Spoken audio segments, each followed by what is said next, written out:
I was debating on what to do for dinner, but here we go. Hello, Princess, and welcome, members of the court.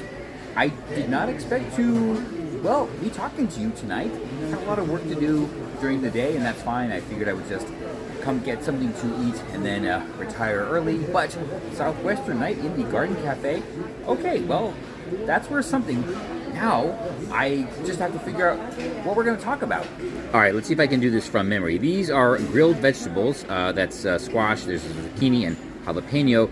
This is pizza with pulled pork and corn. This is a Southwestern quinoa salad. This is a spicy Southwestern bean salad. And, this is a summer sweet potato salad. Oh, I think I got that all right. All of that was great. Spicy where it needed to be, mild where it should have been. A great combination of flavors. But there's more. Oh, there's definitely more. There will be a round two. So let's just clear out some things that I've been thinking about lately. And number one is something hopefully you will never have to deal with. And we will have fixed it and gotten rid of it completely. That's ballot harvesting. Now, Democrats love it because it makes it very easy for them to cheat. Yeah, yes, that's what it's for.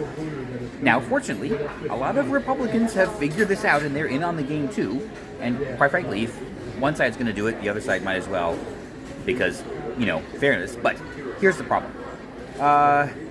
If anybody is going to whine about a threat to democracy, that's it. Because the way it's working out now is ballot harvesting, the results of a ballot harvested election are based more on the ability of a party to canvass and set up collection centers and basically pick up ballots versus people actually going to vote individually on their own and making the effort. Okay, how do I think it should be? Very simple. In-person voting with on-demand or on-request absentee. Like it's been for like 200 years, okay? Very, very simple. Unfortunately, this current situation, what everyone's calling ballot harvesting, yes, that is the one thing that genuinely does put the parties over the people. And we've got to get rid of it. Round two, but there'll still be more, oh boy. This is a Tex-Mex roasted chicken, barbecue pork ribs, farm-style roasted potatoes, let me check on that, and a 2-bean chili con carne. They're Western-style steak fries. Okay, and again, everything was fantastic, especially that Tex-Mex roasted chicken. Wow, and the chili. Wow, that would make a great chili burger. Not tonight. No, definitely not tonight. But that actually does provide a great segue into next topic, and that's Norwegian's approach to specialty dining. I think I figured it out. All right. The Bistro, I think, is the best specialty dining on a cruise ship experience I've ever had. It has been consistently good, which kind of makes it an outlier. Now, Cagney's has also been really good, but, one thing they can't get away with is a bad steakhouse, because that would, people would talk about that. I think everything else is good, but more competent. And is it really that much of a difference versus the complimentary venues? You know what? I don't think so. The food that I've had in the dining room has been really, really good.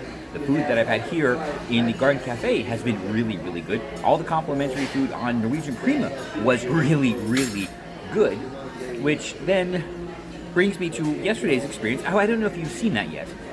Maybe not, but the $12 hamburger at American Grill, not worth the upcharge, because I could do the same or better here in the buffet, and I have, actually. So, why do they do this? And why do they have all these venues? Well, I think it is simply to drive sales of free at sea.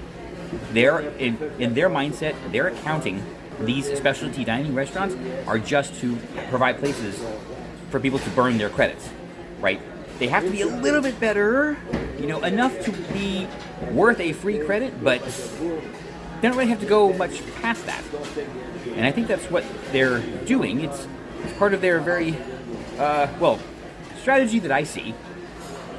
Right, we'll definitely talk about that later, but I think I figured out, yes, I have figured out the whole specialty dining strategy here on Norwegian, which makes me not feel bad if I ever don't use the credits because, well, I don't know. The rest of the food is really, really good, and I'd be perfectly fine eating here every day. I think we've run the gambit. This is the sauteed garlic herb pearl onion with mushrooms, but those aren't mushrooms. I get that. And those are just roasted zucchini and squash. This is barbecue braised pork rib, and this is a, whoa, sorry about that. This is a vegetable quesadilla. Okay, that wasn't much better. That last round was just as good as the first two, which is what you always get from me, right? Anyway, it is still a bit rough out there. The ship is rocking, which inspired me to do something tonight for the first time. Members of the court, I'm right here on video in the Garden Cafe. I'm gonna do it for the first time. Now I know a lot of you are thinking, really? No, that can't be true. But yes, it very much is. Now granted, it might be a little bit weird and awkward because I don't have any experience. So, afterwards, please be gentle. Or don't be gentle, actually. And I don't know. I think after time, I will develop a nice, satisfying technique that everyone will enjoy. So, okay. It's time. I'm going to finally do it. After dessert. This is Texas sheet cake. This is a Mississippi mud pie. And this is for me. Solid effort on the dessert. Okay. Is Texas sheet cake a thing? Because I've never heard of it, and I always thought sheet cake was a preparation technique and not a specific recipe. So let me know. It was good. I just don't know what to compare it to. The Mississippi mud pie, though, I love the interpretation. It was nice and light and fluffy, and it is on a crushed pecan crust. Wonderful touch, Norwegian. That actually made the whole thing. And of course, well, sprinkles and ice cream. But what do I have to say about that? No. All right, everyone, it's time. All right, here we go. Let me just loosen up my pants and we'll get on with it. All right, I'm stalling because I'm a bit nervous. I just want to point out that today I think is the first day I haven't eaten from the Indian buffet. I didn't mean for that to rhyme. And that's our impromptu dinner and chat here at Country Westernite in the Garden Buffet. It was fantastic, something not to be missed. So, if you like fun talks about life and theme parks and cruising and everything else that I find interesting, go ahead and take that finger or other pointer and tickle that subscribe button. I promise we'll both get something out of it. All right, how was that? Did I go too fast? Did it last long enough? I don't know. Let me know. Something else to work on, I know, but you know what? Another problem I can be thankful for.